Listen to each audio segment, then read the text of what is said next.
by the way, we are now on the week 5 of our class. So, to start the day right, let us have our opening prayer. Let us put ourselves in the presence of the Lord. Let us pray.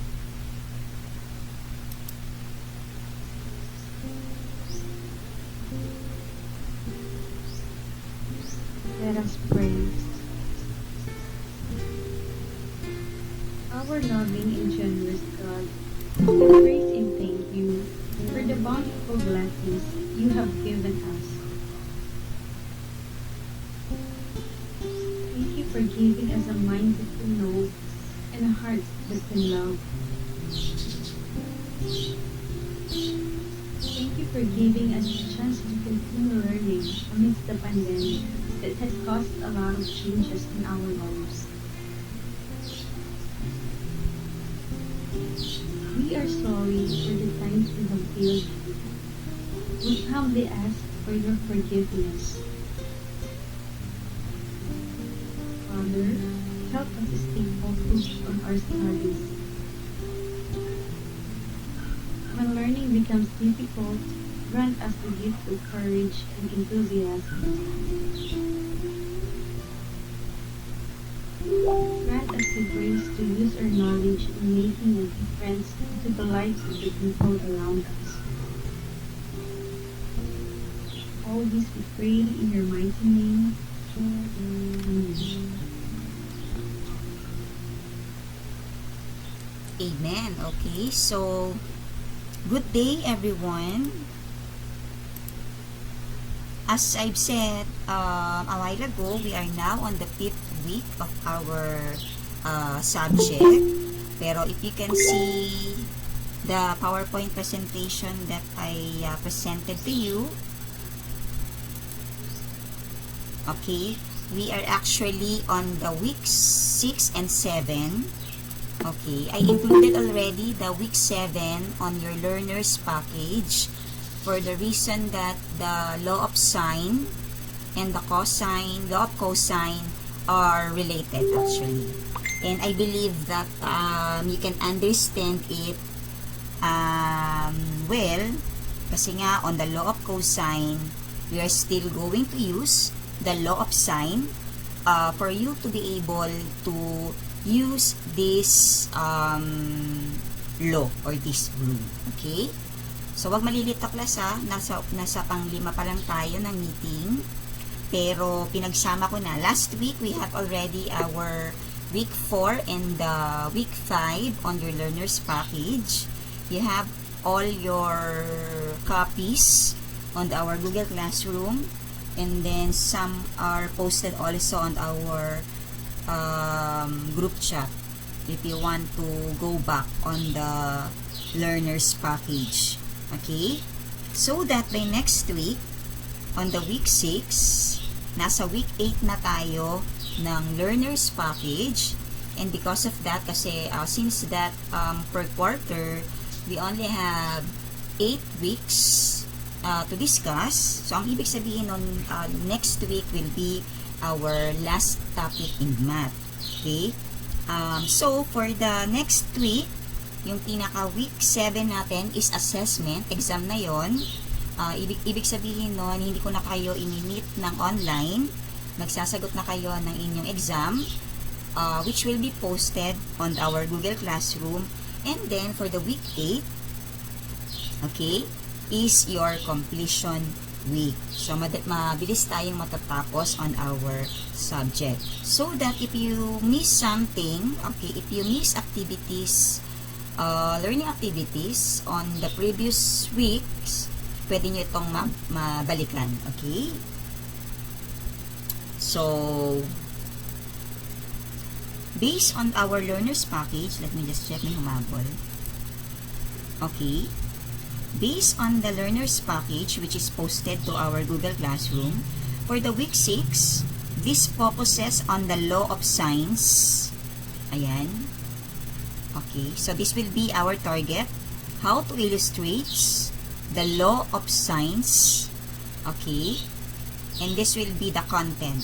Illustrates the law of sines and discuss the different cases where we can apply these laws in solving oblique triangles. Okay? So, you have learned already on how to find for the missing parts or the missing sides as well as the angles given on a right triangle.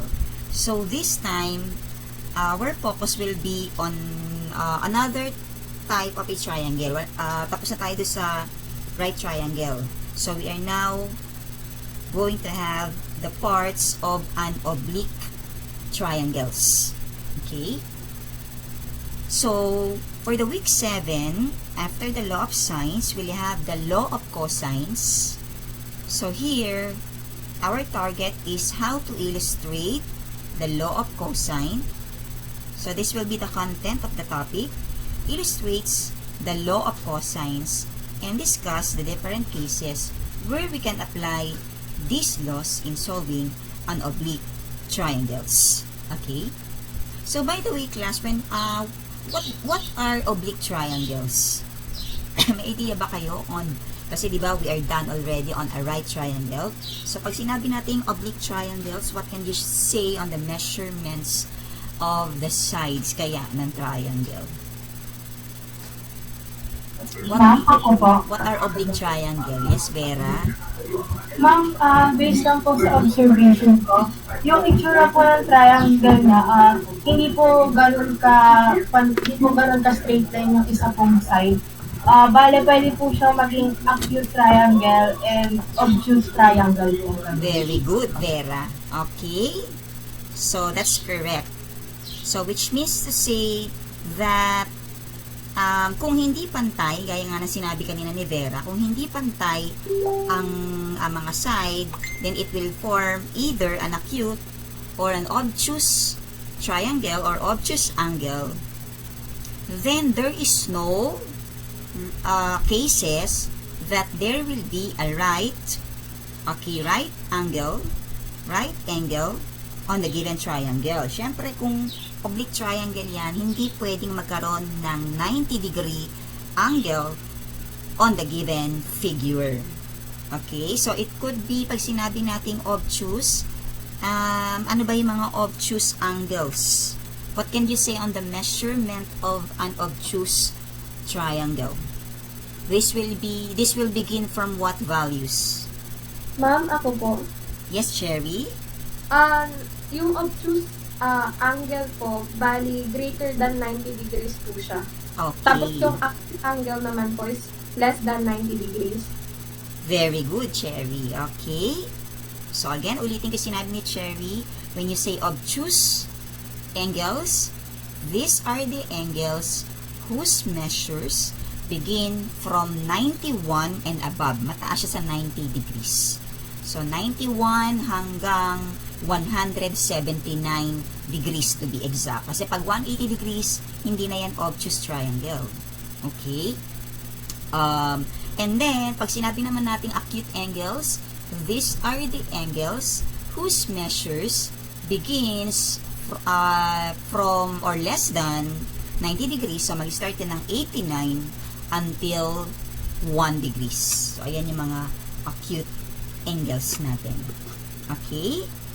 So, when I watch, okay, actually, I choose, okay, I watch different video clips on how to present the law of sines in Tagalog version.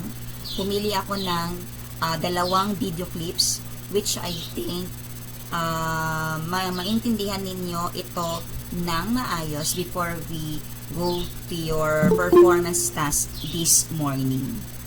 Okay? So, I have here 2 video clips.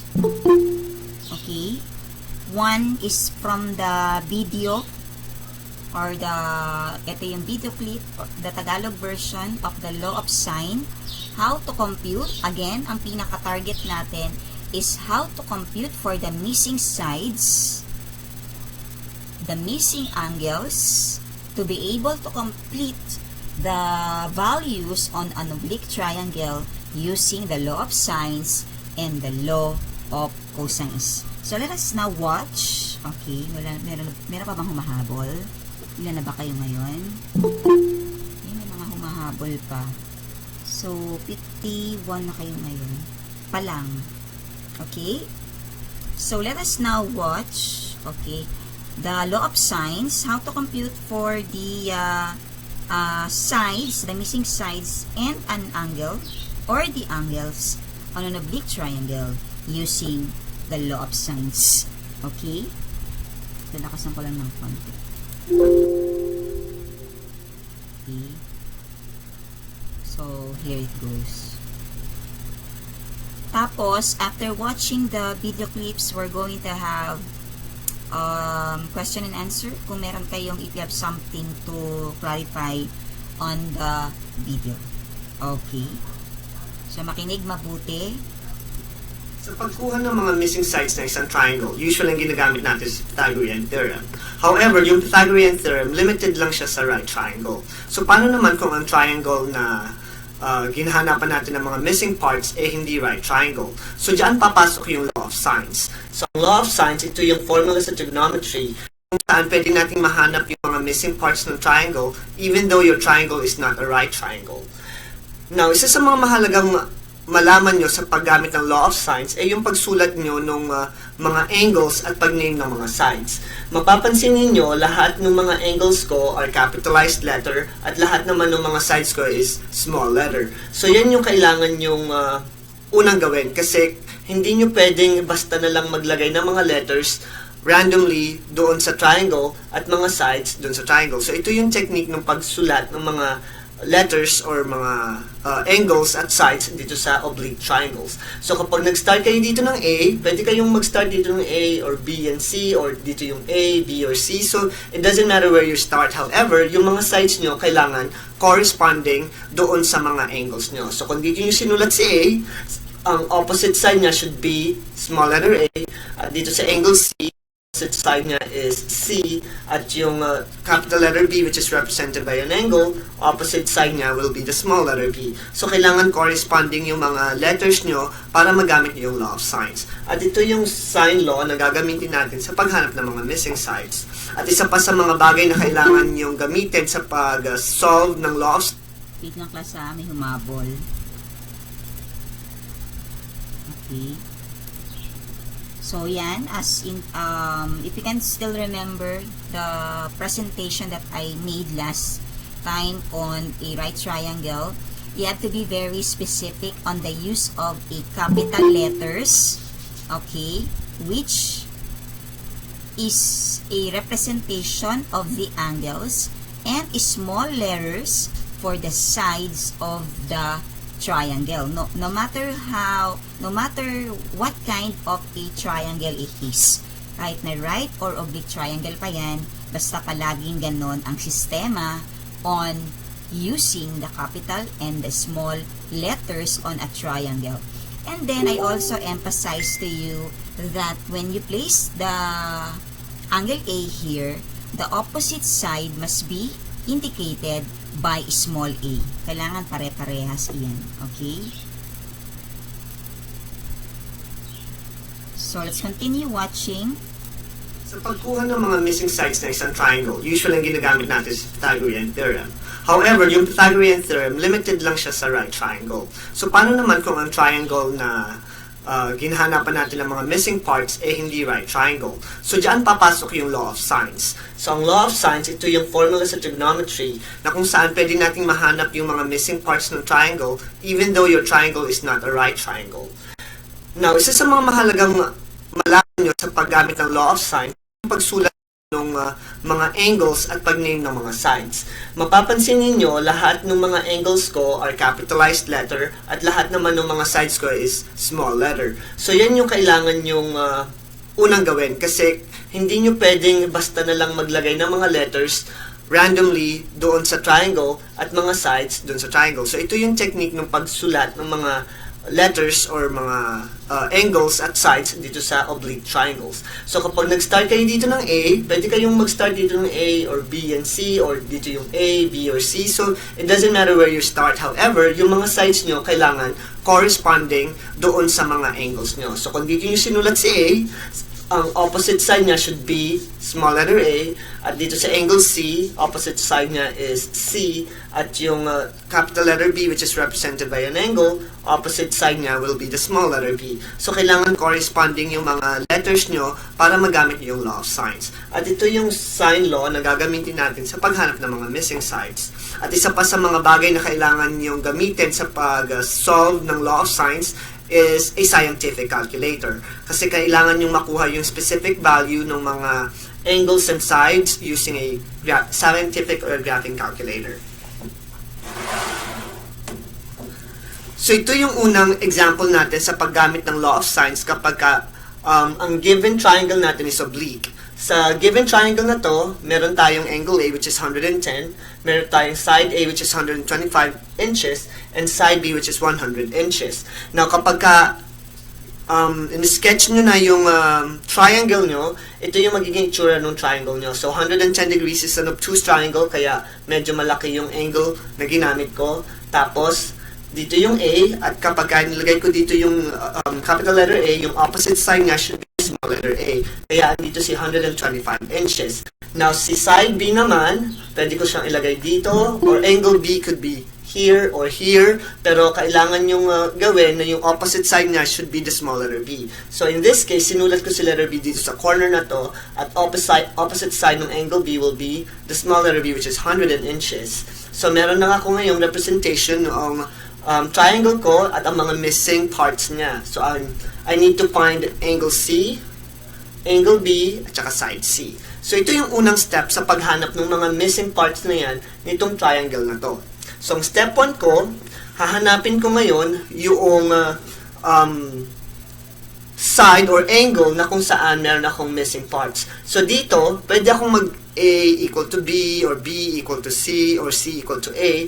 However, yung strategy mo dapat dito is kung ano yung complete proportion, which is A and A, yun yung unang gagamitin mong formula. So, you have A over sine A. So, hindi ka basta-basta gagamit na lang na kung anong pair of letters kasi may technique or strategy na sinusunod tayo sa paggamit ng sine law. So, since itong dalawang ito, parehas or kompleto, pwede natin itong gamitin as our proportion. So, A over sine A equal to, since given din yung side B, so ang gagamitin ko naman ngayon yung proportion na B over sine B. Kaya kung sinulat si B over sine B, ngayon, meron na lang akong isang missing part which is yung angle B. So, kapag sinubstitute ko itong tatlong ito, meron akong 125 over sine 110 degrees equal to 100 over sine B. So, ngayon, mapapansin nyo na ang missing part ko na lang is sine B. So, pwede ko nang isolve yung sine B using cross multiplication.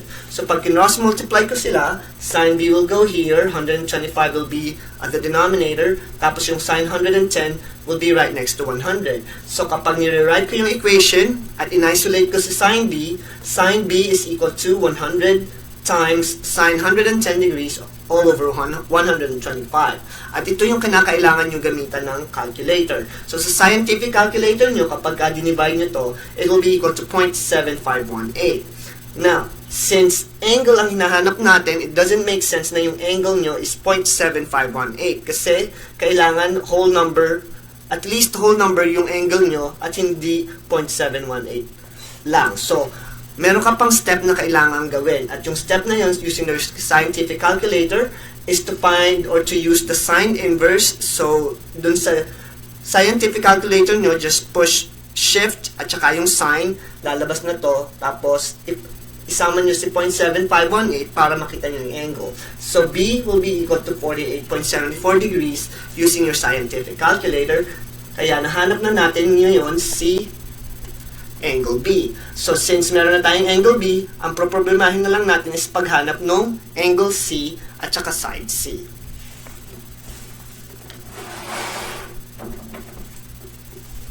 At sa second step natin, in-organize ko ulit yung mga triangles ko. So, meron akong angle A, meron akong side A, meron akong side B, at saka meron akong angle B. So, ang hahanapin ko na lang is si angle C at saka si side C. And by doing this, pinakamadali ko mahahanap si angle C because using the theorem in a triangle, ang sum ng mga interior angles ng isang triangle will be equal to 180 degrees. So what you need to do is to add these two angles together and then subtract it from 180 degrees para makuha nyo si angle C. So, mas madali na yung pagkuha niya. Hindi nyo na kailangan ng formula or sine law. So, you have 180 minus 158.74, which gives you 21.26 degrees. So, ang angle C nyo will be equal to 21.26. So, now, ang kailangan na lang natin hanapin is si side C. So, kailangan uli natin gamitan ng sine law kapag hanap or sa paghahanap nitong side C na to. So, ito yung step 3 kasi meron tayong 3 missing parts. So, yung last missing part, gagamitin natin ng sine law. So, we have C over sine C, kasi gusto kong makuha si C, equal to, gagamitin ko naman si A sine A, kasi sila yung kompleto kanina. So, I have this formula, plugging into the values, and then cross multiplication, I'll have C equal to 125 sine 21.26 all over sine 110, and using your calculator, automatically makukuha mo na yung side kasi isolated na si letter C right here. So, C is equal to 48.23 inches. So, itong side na to daw is equal to 48.23 inches, completing our triangle and its parts. So, inorganize ko dito yung mga values ng mga parts nitong oblique triangles from angle A, B, and C to sides A, B, and C.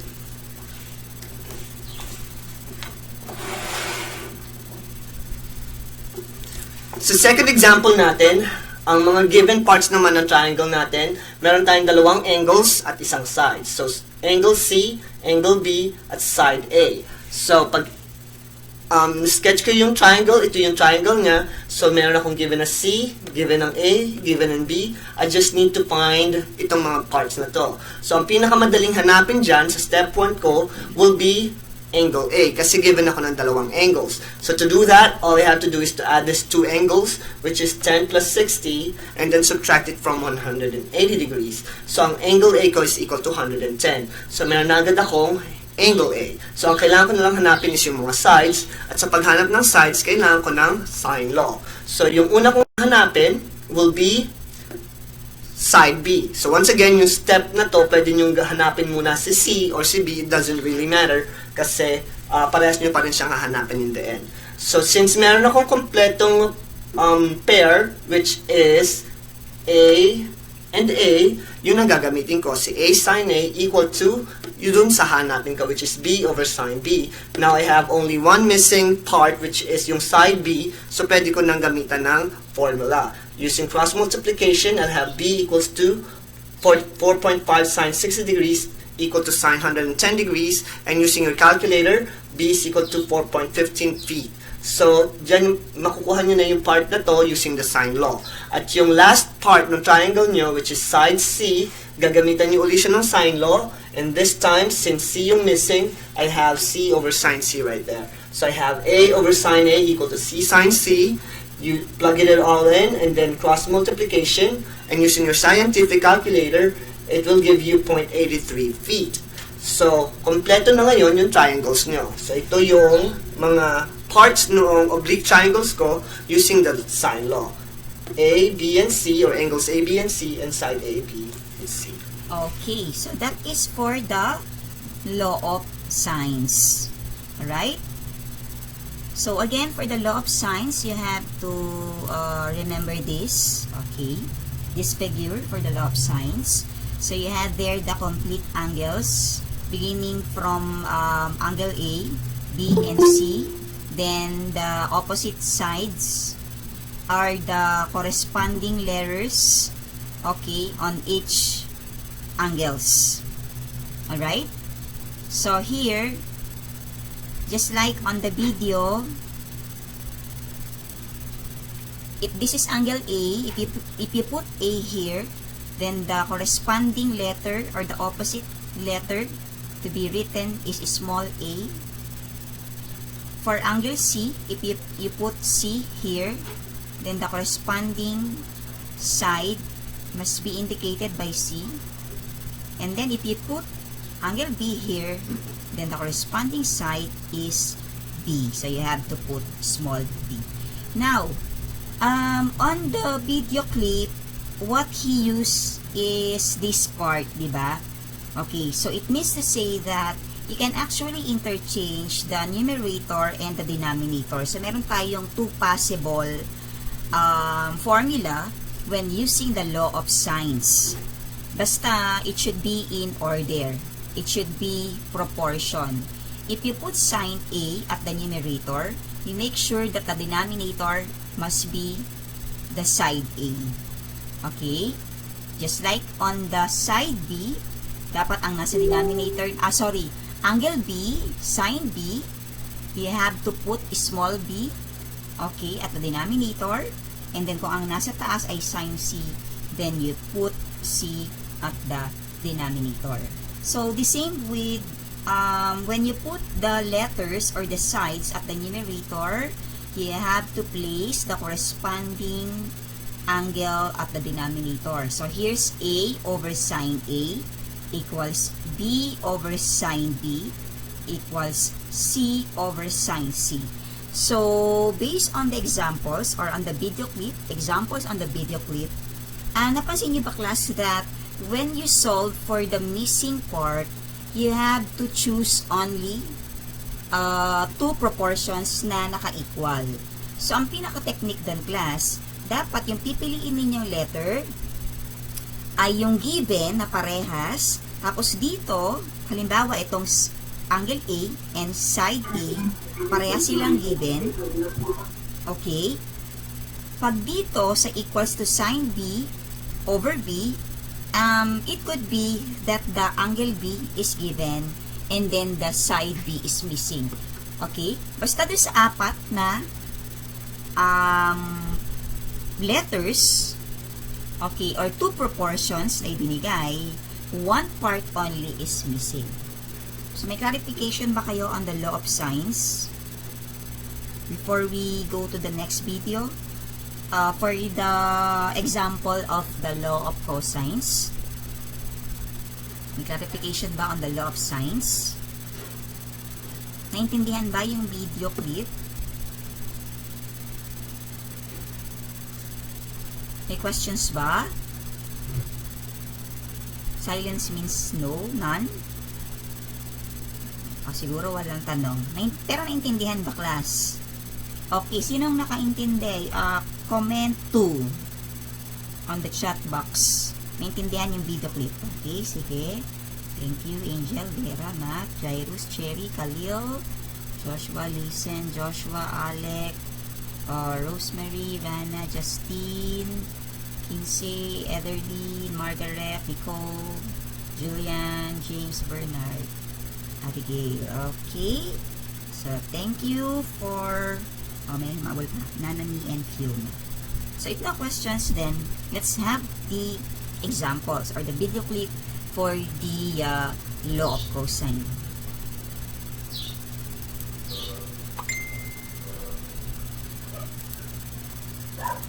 Now, tulad ng Pythagorean theorem na kung saan yung formula na yun ay mag-work lang sa mga right angles or triangle na mayroong right angles, ang law of sines may limitation din. At kapag ka nangyari yun, gagamitan natin siya ng law of cosine. So, ang law of cosine na gagamitin natin for the triangles na we're going to be solving will be these sets of formulas. So, meron tayong set ng formulas para sa mga missing sides at mga missing angles. Now, sa pag-solve ng law of cosine, kailangan nyo uli ng calculator at kailangan din na yung calculator nyo nasa degree mode at also, kailangan yung pagsulat nyo or pag-sketch nyo ng mga triangles will be corresponding.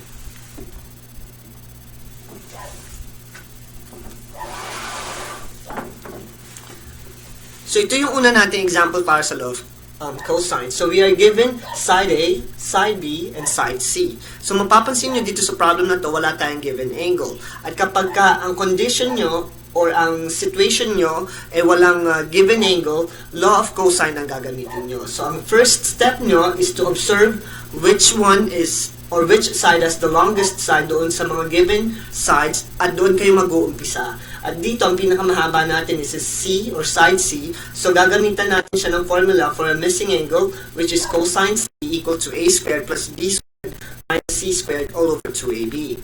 At sa paggamit itong formula, madali lang yan kasi lang yung kailangan nyo. So, i-substitute yung value ng A, B, and C sa cosine cosine C, and you'll have negative 44 over 96. Now, cosine C pa rin siya, so to get the value of the angle for cosine C, gagamitan nyo siya ng scientific calculator. Just press sine inverse kasi kailangan yung matanggal si cosine dun sa both sides. So, sine inverse lang yung magagamit nyo para matanggal yon. So, sine inverse negative 44 over 96 will give you 117.3 degrees. At ito yung missing angle na kung saan nahanap natin siya dahil sa longest side nitong triangle nyo. So, sa second step naman, ang gagawin ko naman, since meron na akong given angle, pwede ko nang gamitan ulit ang law of sine. Now, pwede bang gamitin na lang natin yung law of cosine sa lahat ng mga missing angles?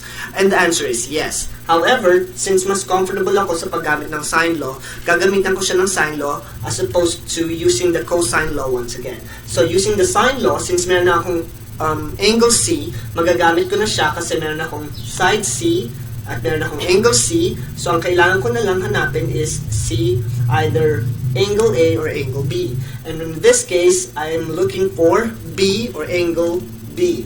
So, meron tayong complete set ng C, which is 12 over sine and 117.3 degrees. At meron akong B over sine B, wherein sine B is missing, so I have 8 over sine B. And by cross multiplication, I need to have sine B by itself. So, sine B will be here, tapos yung 12 dito sa denominator, at yung sine 117.3 degrees will be right next to 8. So, I have sine B is equal to 8 times sine 117.3 degrees all over 12. And using the scientific calculator, just press sine inverse ng kung ano man yung value na makukuha nyo dito para makuha nyo si angle B. At ang angle B nyo ngayon is 26.4. So, malapit na natin makompleto yung mga missing parts. Kailangan na lang natin yung last angle.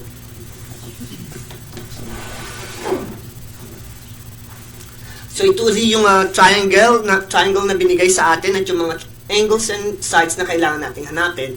At yung huli kong part na kailangan mahanap is yung angle A, which is the easiest part to find. So all I have to do is to subtract the sum of angle C and angle B from 180 degrees para makuha ko si angle A. So pag nangyari yun, ang angle A ko is 36.3, completing all the parts of the oblique triangles that we are looking for. So meron tayong, inorganize ko yung mga values ko dito. Ito yung mga angles. I have angle A, B, and C, at meron din akong mga sides na nakompleto rin dahil ito yung given will be A, side B, and side C.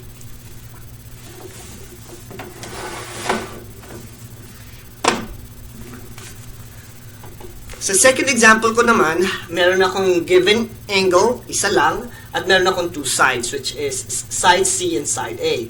Kapag dinrawing ko or in-sketch ko yung graph ko, ito yung mga given parts at ito yung mga missing parts. And by the law of cosine, mahanap ko yung mga missing parts na yan starting with side B. So to find side B, para makagamit ko yung sine law mamaya, gagamitan ko siya ng formula which is B squared equal to A squared plus C squared minus 2AC times cosine B. And using substitution, just plug in all the values ng mga given dito sa formula at meron kang B squared is equal to this expression. And by using the calculator, simplifying it, and you'll have B squared is equal to 98.20. Now, hindi pa yan yung B nyo kasi meron ka pang exponent. And by algebra, to get rid of the exponent 2, you just need to take the square root of both sides. Kaya ang side B nyo is equal to 9.9.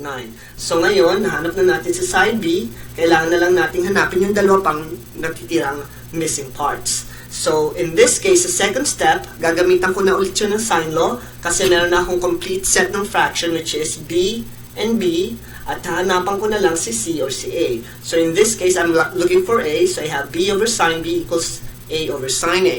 And by cross multiplication, I'll be able to have sine A by itself. So, sine A nandito siya, tapos si 9.9 mapupunta sa ilalim, at si sine 75 degrees mapupunta siya with 6.2 using cross multiplication. And by using the calculator, and make sure your calculator is in degree mode, A will give you 37.2 degrees. So once again, pag ginamitan mo ito ng calculator, ang lalabas dito will be some decimal values at hindi pa yun yung angle nyo. And to find the angle, just press second function sine, which is sine inverse, tapos kung ano man yung value na to. Kaya magkakaroon ka ng 37.2 degrees. So meron na tayong dalawang parts.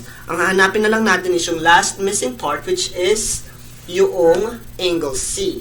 And to find angle C, madali na lang yan kasi gagamitan nyo na lang siya nung triangle law. So 180 minus the sum of the given angle. So C or angle C will be 67.8 degrees, completing our missing parts doon sa oblique triangles natin. So ito yung summary ng mga parts na nahanap natin for angles and for the sides. Okay, so that is for the law of cosines. So again, just like on the law of sine, there are formulas to remember in order for you to get the missing parts using the law of cosines. So actually the formula for the angles was derived from these formulas only.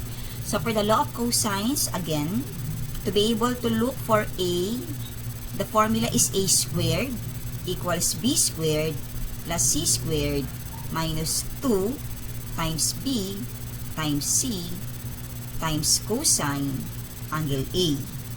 Okay? Then, to be able to eliminate the exponent of 2 after completing all the values here, substituting all the values needed here, and performing the operations, then you have to get the square root of the value here. Okay? So, for the for the side B, you have to use B squared equals A squared plus C squared. So, nakita nyo ba, class?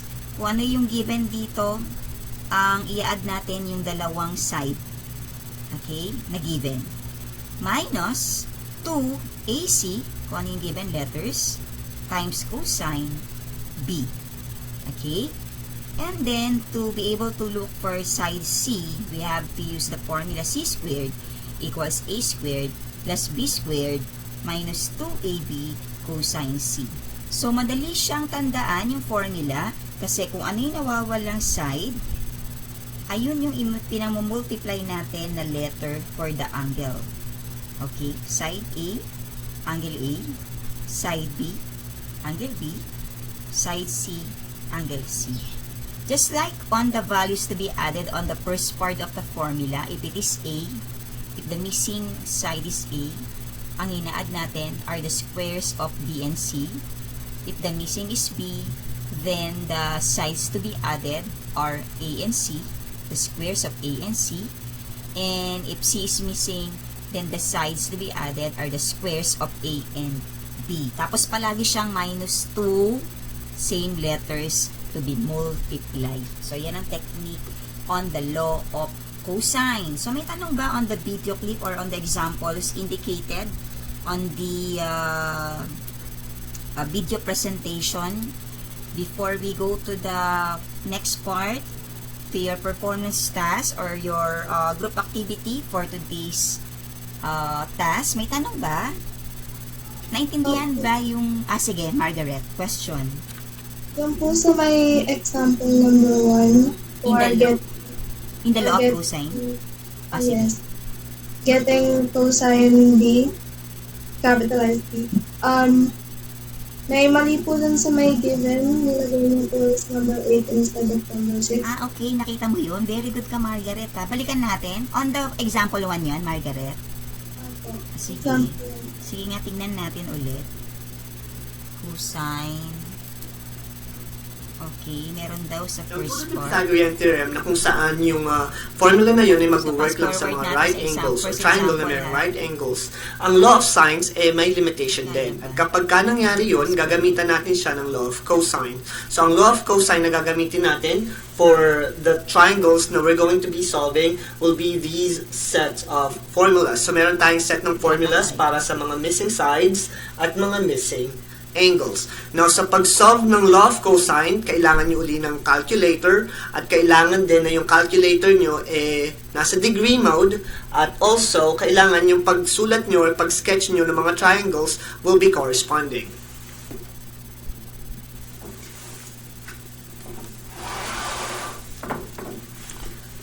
So, ito yung una nating example para sa law of cosine. So, we are given side A, side B, and side C. So, mapapansin nyo dito sa problem na to, wala tayong give. Okay. Margaret, is this the one that you are saying?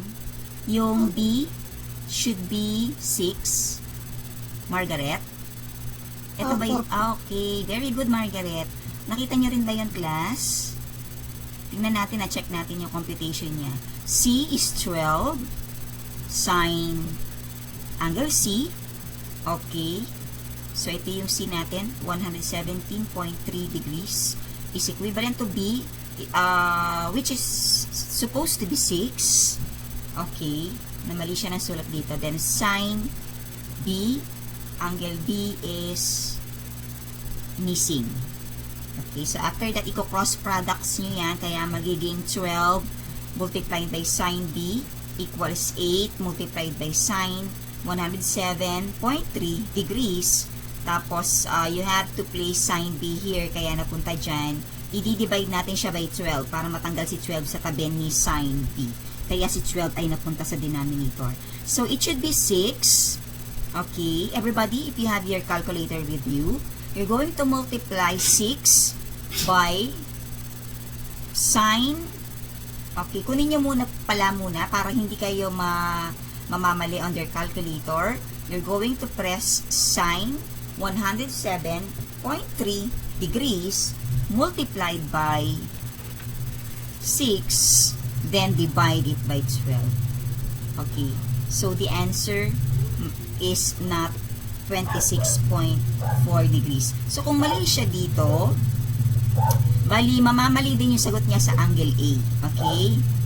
To be able to look for angle A, then what you will do is to simply add the value of A and the value of angle B. Then, after adding the values of angle A and angle B, we're going to subtract the sum, okay, from 180 degrees. So, 180 degrees minus the sum of angle A and angle B to be able to look for the other angle. Since that the complete measurement of a triangle, okay, kahit na anong klaseng triangle yan, right triangle, oblique triangle pa yan, okay, it will always have a 180 degrees, the measurement. So, thank you very much, Margaret. Palakpakan natin si Margaret for that. Okay. Napaka-keen observant niya. May tanong pa ba kayo aside from that? On the example. Yes, Cherry? Doon po sa may kanina rin po, doon sa in-observe po natin na rin kanina, may sagot po kasi doon na 117.3 degrees. Hindi po nagmamatch yung sagot po na nandun sa scientific calculator sa sinulat po nung napanood ko kanina. So, it should be what, Cherry? Nasa ano lang po decimal lang po ata yung sagot nun, mga point, kalko ko po ulit. Kasi namali na siya doon sa una eh. So, kung mali doon sa una, bali yung sa next step, okay, magkakaroon din ng new values, okay, to be able to look for the other measurement of the side and of the angle. Okay.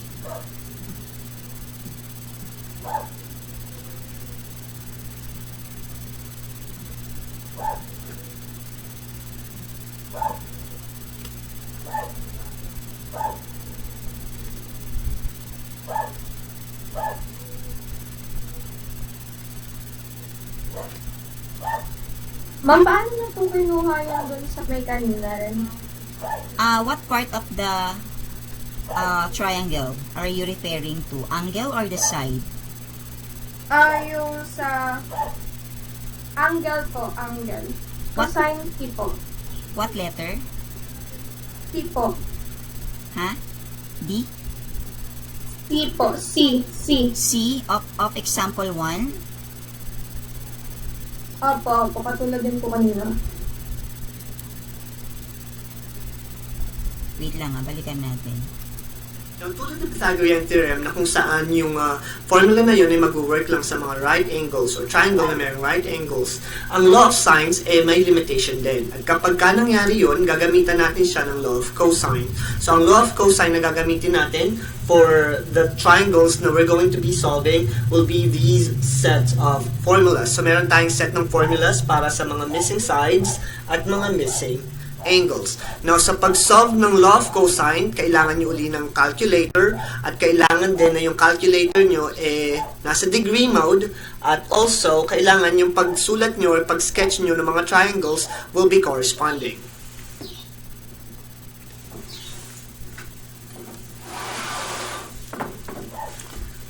So, ito yung una nating example para sa law of cosine. Ito ba yon, Cherry? Okay. Solving for angle sa siba. Sa siba yung tinatanong mo? Opo. Ba't nag-117 po? Bakit naging 117? So, A squared, A is 8, B is 6, minus 12, tapos 2A. Okay. So, this part is for cosine C pa lang. Right? So, kukunin niyo muna, i-simplify niyo muna yung 8 squared, which is 64, plus 6 squared is 36. Okay? Minus 12 squared is 144. So, that will give negative 44 ba itong sinulat niya rito? Okay? Then, over 2 multiplied by 8 is 16 times 6 is 96. I-divide nyo to. So, anong sagot doon? Pag dinivide natin. What is the answer when we divide? Okay. So, that is 40. Wait lang. Tama ba? Negative ba siya talaga? 64 plus 36 minus 144. Okay, so you have negative 44 divide by 96 will give 0.4583. Negative 4,583. Sige nga, tignan natin sa calculator. Okay. So, scientific calculator. Cosine. So, kailangan nasa degree mode as instructed to you last time pa. So, ang sagot natin is 0.45. Okay, cosine C is equivalent to 0.4583. Nakuha mo rin ba yung the same value, Cherry, na 0.4583? Opo, ma'am. Okay. So, yes. So, since ang kinukuha lang natin is angle C, kailangan matanggal yung cosine, Cherry. We have to get the inverse function of cosine. So, to do that, we have to press inverse cosine para lumabas yung cosine negative 1. Then, you now press 4583. Then, yan. Then, equals sign. So, kaya, ito dapat ang sagot natin. Okay, 1 point, ito ba nakuha mo, Cherry? 0947. Did you get the same answer? Cherry? Mataas yun sa kanya no? Mali yung pagkakapress niya. So, did you get the same answer, class? So, everybody, those who have their calculator, please, kayo din mag-compute. Check if you can get the same answer with me. So again, ulitin natin how to do that. You have nakarad. Nakarad, sorry. Degrees. Kailangan naka-degrees. So, inverse cosine, then 0.4583, okay, then equals sine. So, ito, did you get the same answer? 62.72 degrees. So, everybody, those who have their calculator just sa tabi ninyo, or you can use, you can open another tab for the scientific calculator. So, nakuha nyo na ba yung tamang sagot? Nakuha nyo ba yung same answer? Sino nakakuha ng the same answer? Comment 3. Ano yun? Sabi ni Joshua, ulit daw. Alin na kang ulitin natin? Yung pagpipress ng calculator? Ulitin daw pagpipress. Okay. So, again, Joshua, to be able to compute for cosine, angle C, kailangan matanggal si cosine. Okay. You have to get the inverse function of cosine para C na lang ang matitira sa kanan. Okay? So, to do that, you have to make sure that the mode of your calculator is on the degree mode. Okay? Press inverse, cosine, then the quotient, which is 0.4583. Okay? Then, equal sign, then, it should be the correct answer. 62.72. Pwede na yung dalawang values when getting an angle of the given triangle. Okay? So, naintindihan ba? Okay, naintindihan ba yung paggamit ng calculator? Sino nakaintindi? Press 3, comment 3 on the chat box. Thank you, Vera. Sige, yung mga nakaintindi na. Ayan, okay. Sige. Okay, thank you for commenting, typing 3. Okay. Yes. Ayan, so dapat very good. Alam niyo dapat ang paggamit ng calculator, okay? So may tanong ba on the law of sines and cosines?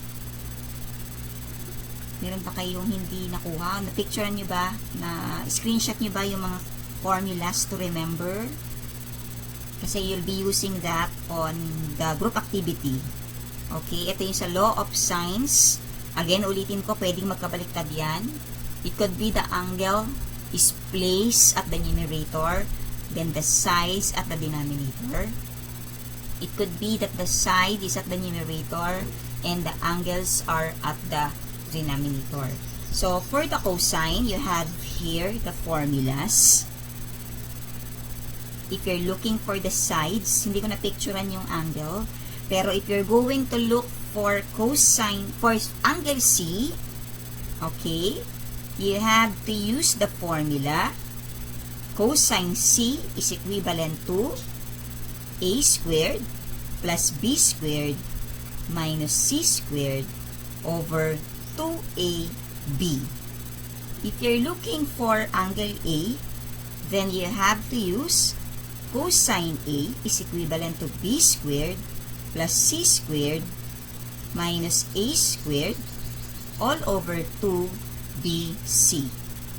And if you're looking for angle B, then you have to use cosine B equals A squared plus C squared minus B squared all over 2AB. Ginagamit lang naman natin ang paggamit ng ang missing angle kapag isa lang nawawala na angle. Okay?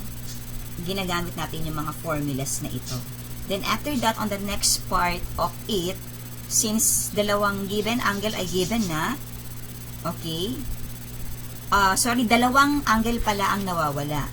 So since na-complete nyo na yung dalawang angles, then to be able to look for the other angle, for the third angle, then you simply subtract the sum of the two angles from 180 degrees. So, I hope that naiintindihan yung aking instructions on finding for the other sides of the angle. So, may tanong pa ba on the video clip? Kung wala na, we'll have the application of the performance task. Kung wala na hahabol na tanong. Okay, kasi mas makikita ko kung naintindihan ninyo kung meron kayong computation agad. Okay? So, to continue with our class, same procedure, we're going to have a group activity. You will be grouped into 3. First group, okay, your task is the engagement part on the LEAP, okay, learners package for week 7, numbers 1 to 3. Group 2, assimilation, again, week 7 pa din, numbers 1 to 3 only.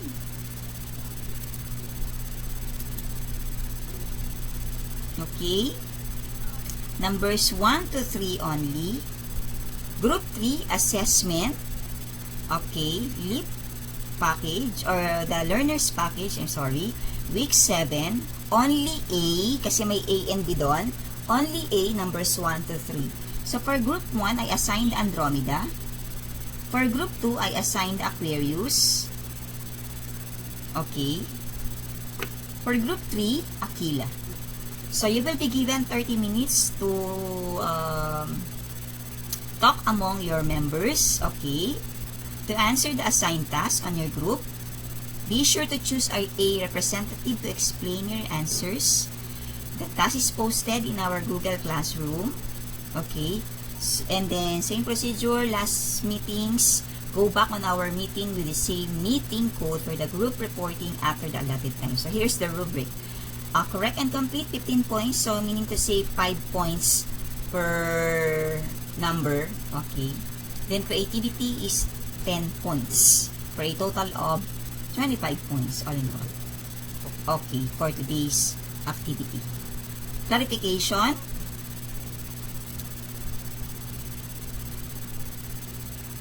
Question.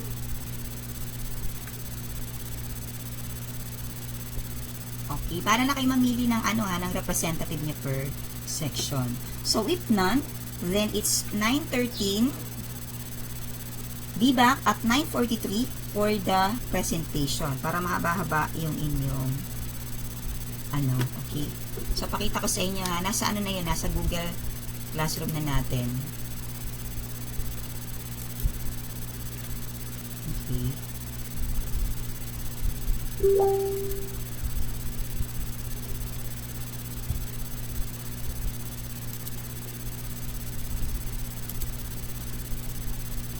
So, you're going to press the learning activity here, found here.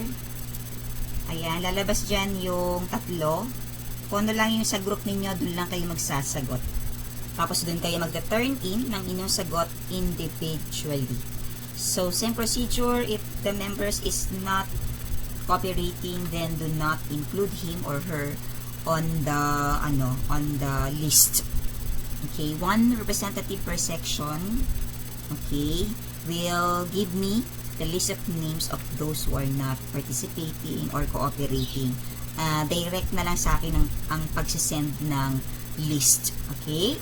So, we'll be back. We'll meet again at 9:43. Okay? So, goodbye for a while. Okay.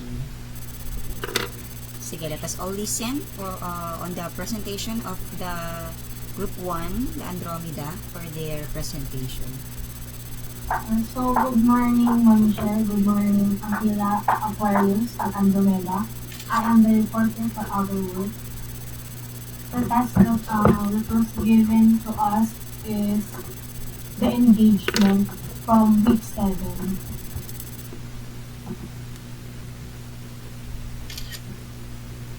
So, applying the law of cause and solving the problems down to the nearest handle. So, number 1, solve angle ABC. So,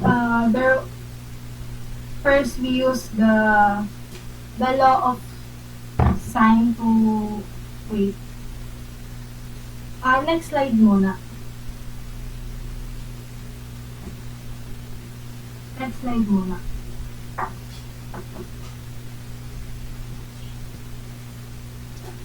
Ayan, ma'am. So, the first thing that we do is to apply the law of sine.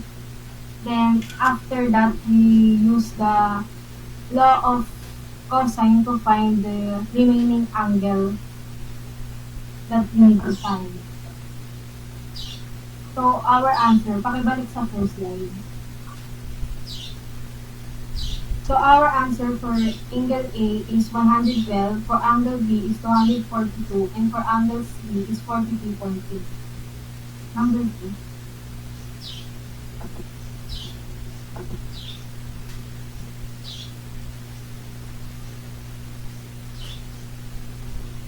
So, for number 2, solve angle ABC if C is equals to 28, A is equals to 42, and B is equals to 57.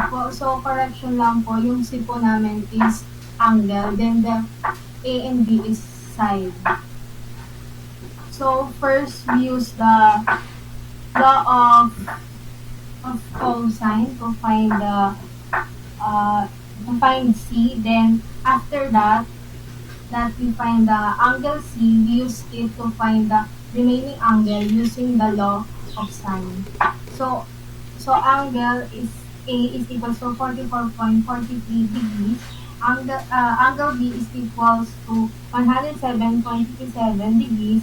Then the side C is 28.003.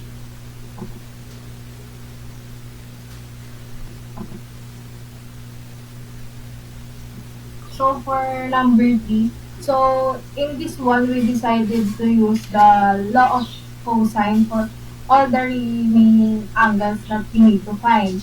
So first, we use cosine A. We first find the angle A, which is 27.13 degrees. Then after that, we use the given to find the angle B, which is the 45.57. And lastly, we use the given to find the angle C, which is 97.47 degrees. So for our answer, we round it off to simplify it. So that's all for our answer. Thank you for listening. Okay, so thank you very much, Andromeda, for your answers for the presentation of your section. So, nasundan ba yung kanilang computations? May question ba on their computations? Wala naman. Clarification on their presentation? Wala. Okay. So, for the presentation, pinicturean ko naman yung mga yung mga sagot ninyo. Okay. So, 5 points per number. And then, obviously, they completed the values to be computed. Nagpakita naman, they have shown the values to be computed. So, 15 points for the computation. And then, for the PowerPoint presentation is 10 points. So, thank you very much, Andromeda, for your report. So, you've got 25 out of 25, provided that nakipag-cooperate kayo on the time allotted. Okay? Bibigay na lang sa akin ng isa sa mga kaklase ninyo. Okay? Representative from your section. So, thank you, Andromeda, for that. And to continue, let's have the group 2 for their presentation. So, it's Aquarius group. Okay?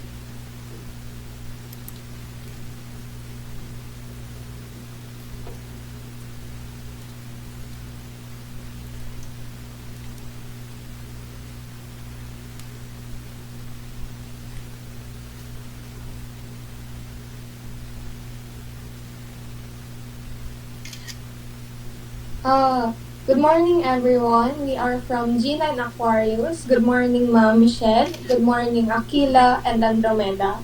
The task that was given to us was a simulation. The questions are, number 1, describe the type of problems that require the law of cosines. Our answer for that is, the problems that require law of cosines are those which involve oblique triangles, and the known parts are the two sides with its included angle, the SAS, and all three sides SSS. So, dito po sa Law of Cosines, ang ginagamitan lang po ay ang mga oblique triangles. Bawal po kasi na magkaroon ng right triangles o perfect 90 degrees kasi hindi po siya kasama sa Law of Cosines, hindi kiklik po. So, dito po, it's either yung sides po ay given, yung tatlo, at yung nawawala po na tatlo rin ay yung mga angles. Or pwede rin po, nakatulad po ng binigay sa atin kanina, yung nakita po natin o pinanood po natin ay nawawala po yung dalawang angles at may isa pong given na angles at meron naman pong given na two sides at may isang nawawalang side. Number 2 next. The question for number 2. Can the law of cosines be used to solve any triangle for which two angles and their side are known? Explain your answer. Our answer po is no.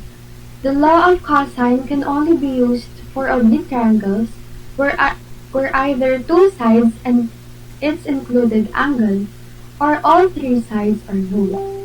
We can use it only when the given angle is included and connects the two given sides. So, kung aking pong uulitin, there are two requirements po for us to be able and allowed to solve cosines. In this one, cosine rule is used when we are given either letter A, three sides, or letter B, two sides and the included angle. Next slide. Can you cite real-life application of law of cosines? Describe how you can apply the law of cosines in that situation.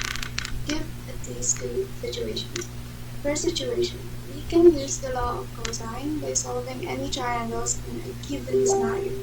It is useful for computing the third side of the triangle when two sides and their enclosed angle are unknown. Examples of these are radio waves, tides, musical tones, and electric current. I will be elaborating on this after Jasmine speaks. Joy, go on.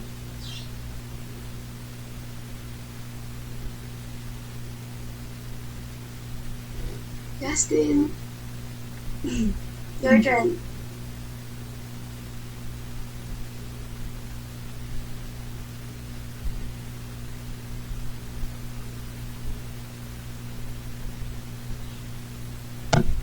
Slide, Julia.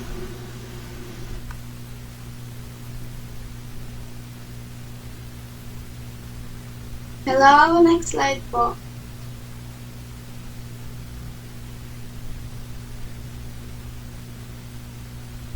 Also, surveyors and navigators use cosine all the time to find angles when only sides are given, while as engineers use it to find remaining sides when one angle is provided. To summarize it, yung surveyor at navigator daw po is gumagamit ng cosine para mahanap yung sides, while the engineers ay gumagamit ng cosine para mahanap yung angles. Kaya po sila gumagamit ng law of cosine dahil hindi po perfect yung triangle.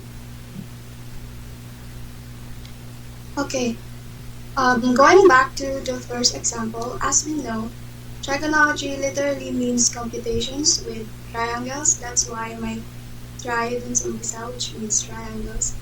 And obviously, we encounter triangles, and not just triangles, but also angles in almost every living second of every day.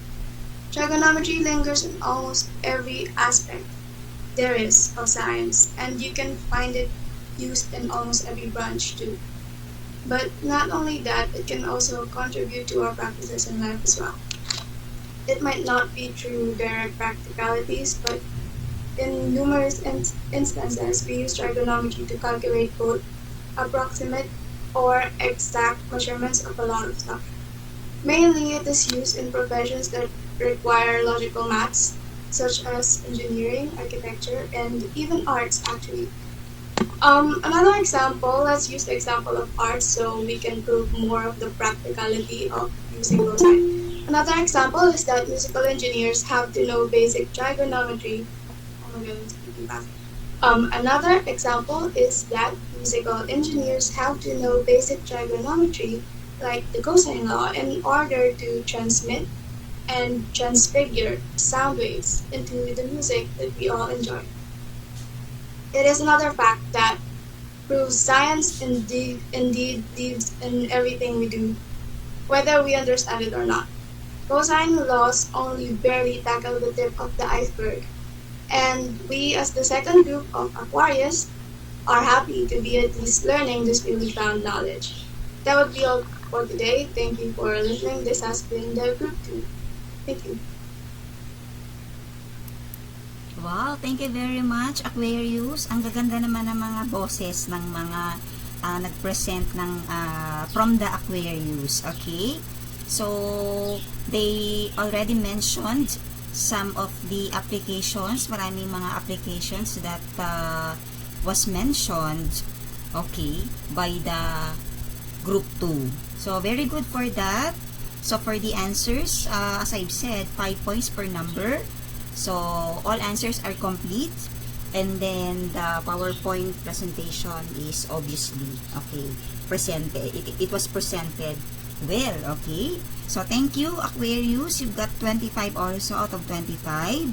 Okay, so palakpakan ng Aquarius.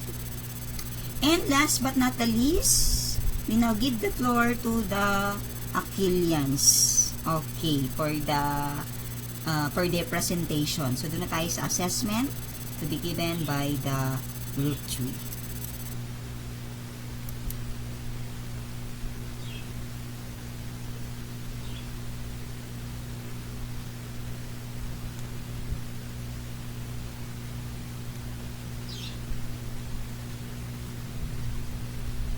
Ma'am, wala pa po kami nito.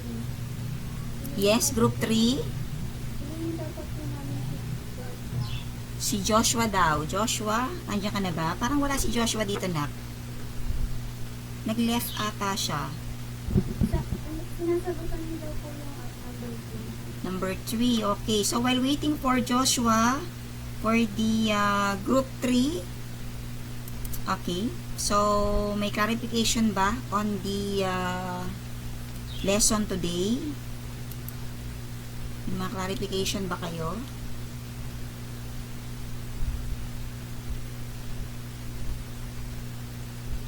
Anyway, recorded naman itong ating meeting. So, just like what we are doing in the past, this will be posted. You just wait for the link later. Okay? Then, you can watch it again. Okay? Para for you to be able to answer your assessment individually. Meron pa kayong assessment. Your assignment, which will be submitted until 5 o'clock this afternoon. Okay? Tapos yung mga hindi pa nagpapasa, hindi pa complete on the third quarter, make sure to complete, okay, while waiting for the release of grades. Wala pa naman tayong schedule, pero kasi malapit na tayo matapos. Make sure na wala kayong naiiwan na mga activities. Okay? Good morning po, Ma'am Michelle. Good morning, Andromeda and Aquarius. This is the report of G9 Aquila.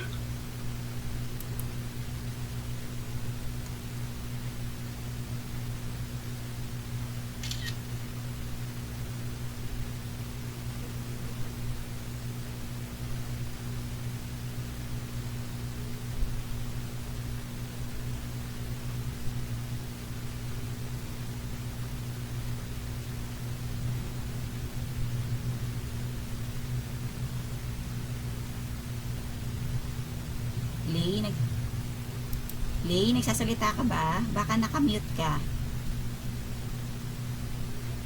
Nakamute ka ata, Lay. Hindi ka namin narinig. Nawala po yung magre-report. Ikaw na lang. Pag wala nag-report, masisiro kayo dito. Okay? Basahin nyo lang. Sige po. Sige. Okay. Yung sa 1 po, sinabtitude lang po namin yung ano po. E di naging C equals 3 squared ay 5 squared.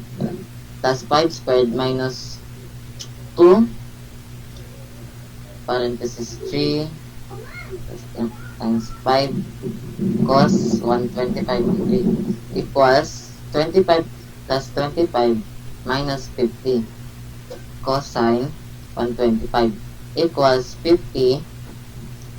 Tapos kinuha po namin yung cosine ng 125, naging sagot po ay negative 28.68.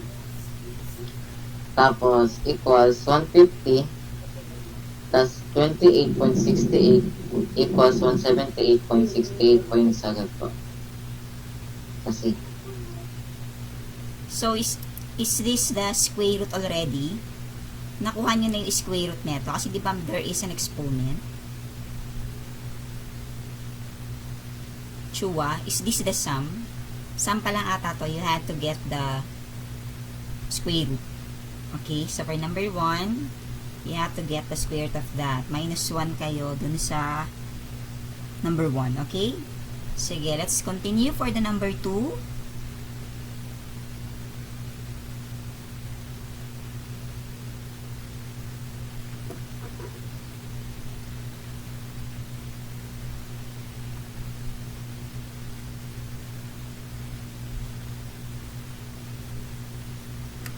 Wala na bang sagot ang Akila?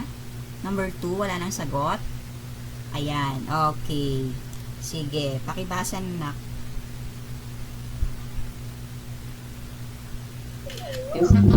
yung given po na tira eh, A equals to 3, B equals to 7, C equals to 5. Tapos, para po makuha po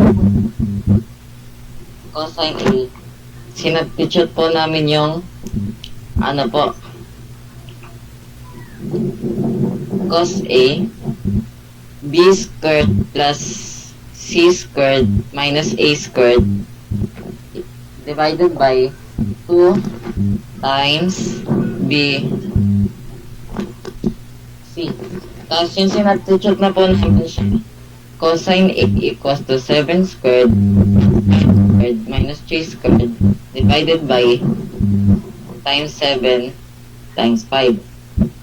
Tapos, ang equals 49 plus 25 minus 9 divided by 70. Tapos, ang naging sagot po ay 65 over 70. Tapos, nung dinivide po namin, ang sagot ay A equals cosine 0.9285.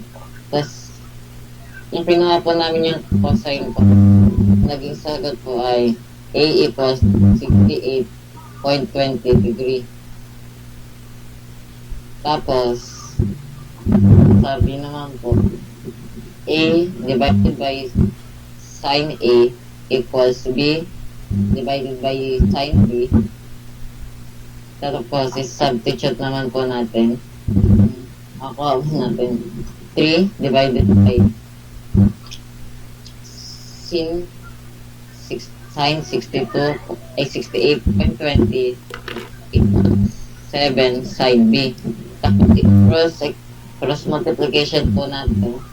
Nagiging sagot po ay sine B equals 7 sine 68.20 divided by 3. Tapos kukunin po natin yung sine ng 68.20.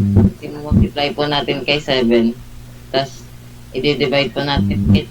Tapos yung naging sagot po ay 2.17 degree. Tapos yung sa C naman po ay 180 minus A plus B. Tapos nung sinabstitute po namin ay C equals to 180 minus 68.20 plus 2.17. Tapos C equals to 180 minus 3.37. Tapos nung sinabtract po namin, ang naging sagot po ay 109.63 degree. Okay. Akila, dito, kasi when you add this, it should have a sum of 180 degrees since that we are referring to a triangle. So, I think there's a problem here, Akila. Eto, nagkamali siguro kayo dito ng pagka-press. Okay, dapat to sine 68.20, tapos multiplied by 7, then divide the answer by 3. Tapos, after that, kukunin nyo yung inverse function. You did not able to get the inverse function. Dapat dyan, wait lang 180, ilan ang kulang ninyo? 178.53. So, bali, ang kulang ninyo dyan ay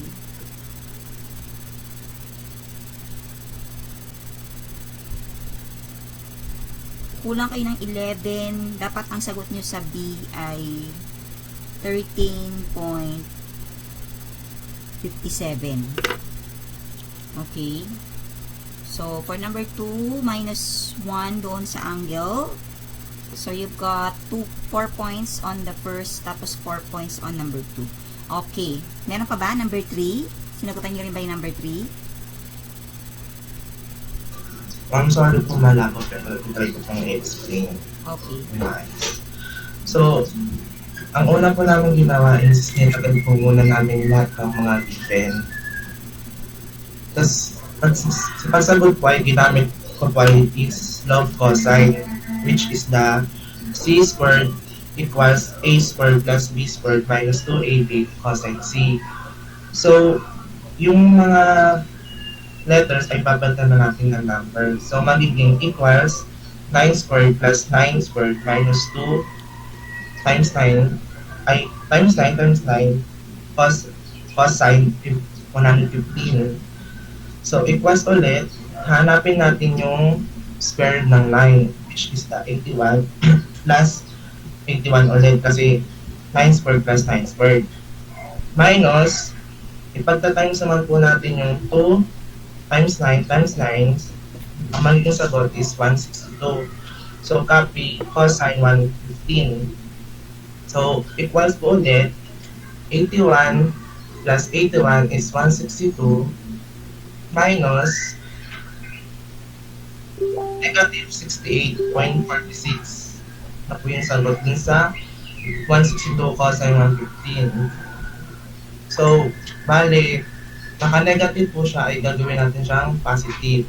So, equals 162 plus 68.46. Ang magiging sagot po is 230.46. Pero, hindi pa po yan yung sagot. Kailangan makuha po yung square root ng 230.46.